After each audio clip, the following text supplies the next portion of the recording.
Áudio 15, Meditações sobre o Evangelho de João. Livro Vimos a Sua Glória, autor Austin Sparks.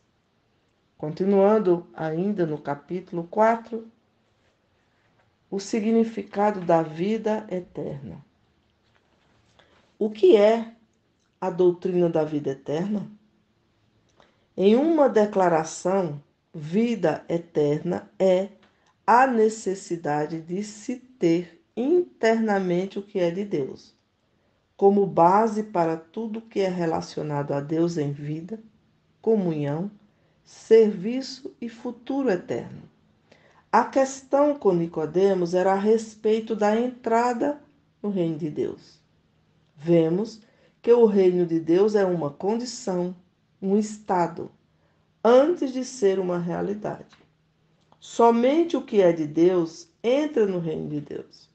A esfera de Deus é aquela na qual nada mais é obtido além dele mesmo.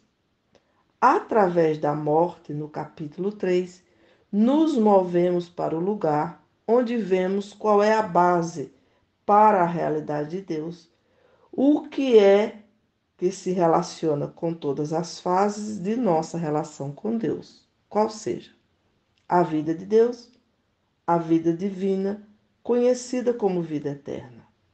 Ela, estando dentro de nós, é a base sobre a qual todas as atividades e operações de Deus se processam. Seremos unidos ao Senhor. Bem, esse é o primeiro passo na vida do crente.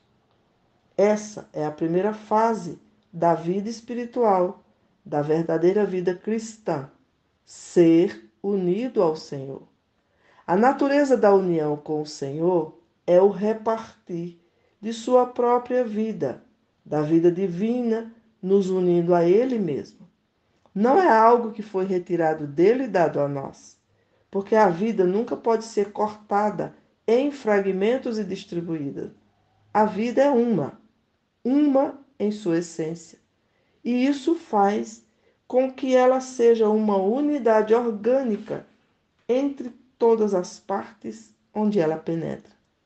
Trata-se da vida de um corpo, não algo organizado, mas orgânico. Então, a união com Deus acontece por meio do recebimento da vida de Deus.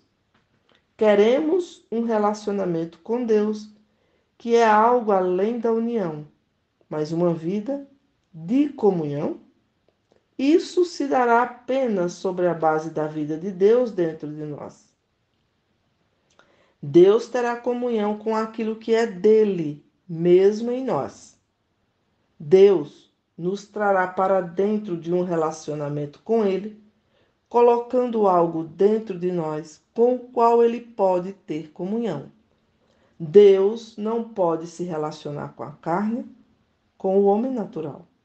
O relacionamento de Deus é com aquilo que é essencialmente dele mesmo e que nos é dado como dom de Deus, que é a vida eterna em Jesus Cristo, nosso Senhor. Desejamos servir ao Senhor? O mesmo princípio se aplica aqui. Relacionamento real com Deus em serviço acontece somente sobre a base da vida ativa e energética de Deus em nós. Paulo falou sobre isso. Energia que energiza poderosamente em mim. E então disse que Deus é poderoso para fazer infinitamente mais do que tudo quanto pedimos ou pensamos, conforme o seu poder que opera em nós. Efésios 3:20. Esse é o lado do serviço vocacional ativo, o agir de Deus, baseado em um princípio de energia. Considero no momento como uma concessão de energia. Serviço demanda vida divina em nós. E vida divina é a base para o serviço divino. Muitos de nós já provamos que, por intermédio da vida divina, podemos fazer aquilo que é totalmente impossível para nós em nossa vida natural. Muito frequentemente a vida divina surge como nosso recurso quando estamos quase mortos, nos capacitando a fazer coisas que são espantosas para nós e para qualquer um que conhece nossa história interior. Desejamos conhecer o Senhor mais plenamente? Isso só será possível sobre esse mesmo princípio. A vida estava nele e a vida era a luz dos homens. João 1,4. Alargamos o nosso conhecimento espiritual do Senhor à medida que a vida de Deus pode crescer e se mover em nós de forma desimpedida e ininterrupta, e na medida que não colocamos nenhum obstáculo em seu caminho pela desobediência às reivindicações e demandas desta vida. Vida emite mais vida. Encontre um crente, um filho de Deus que caminha livre, desimpedido, de forma poderosa e transparente com o Senhor em espírito, sem preconceitos, sem questionamentos, sem controvérsias, sem desobediência, e você descobrirá que esse filho de Deus está entrando em um conhecimento cada vez maior de Deus. Encontre um filho de Deus que colocou dificuldades no caminho do Senhor pela desobediência, reservas, hesitações, limitações, rebeliões, e você notará duas coisas se seguindo instantaneamente: a limitação da vida e a obscuridade no entendimento. É sempre assim. As duas coisas andam juntas. Temos a esperança da ressurreição eterna. Bem, a ressurreição para a vida é baseada exclusivamente sobre o fato de já termos a vida eterna dentro de nós. Isso não significa que aqueles que não obtiveram vida eterna não serão ressuscitados dentre os mortos para o julgamento. Sim, eles serão. Mas, assim como Paulo, João faz uma distinção. Os que tiveram feito o bem para a ressurreição da vida. Literalmente, ressurreição de vida. Os que tiverem praticado mal para a ressurreição do juízo. João 5,29. A ressurreição do julgamento eterno. Existe a ressurreição da vida e existe a ressurreição da morte. A ressurreição para dentro da vida eterna tem como base o fato de termos a vida divina em nós. Esse foi o argumento de 1 Coríntios 15.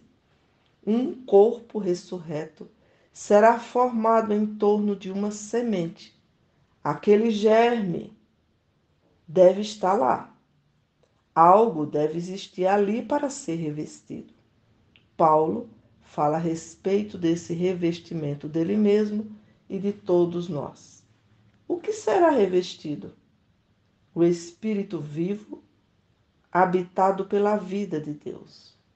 Não existe esperança de ressurreição eterna apenas na base de já possuirmos a vida ressurreta. A vida de ressurreição será dada a um corpo ressurreto. O corpo ressurreto evidenciará a vida ressurreta. Por isso, precisaremos ter agora ressurreição espiritual para ter ressurreição física e glorificada mais tarde. O resumo de tudo isso é que a doutrina da vida eterna é a necessidade de se ter o que é de Deus dentro de nós como a base para tudo em relação a Ele mesmo. Dito isto, cobrimos toda a base da doutrina da vida eterna. No entanto, será de grande ajuda para você nessa questão se puder ir ao Novo Testamento com uma concordância. Ou, se for possível, ler na língua original, buscando pela única palavra que é usada para a vida eterna. Você descobrirá inúmeros detalhes e virá quão cheio de luz é o Novo Testamento a respeito dessa doutrina e quão variadas são suas aplicações.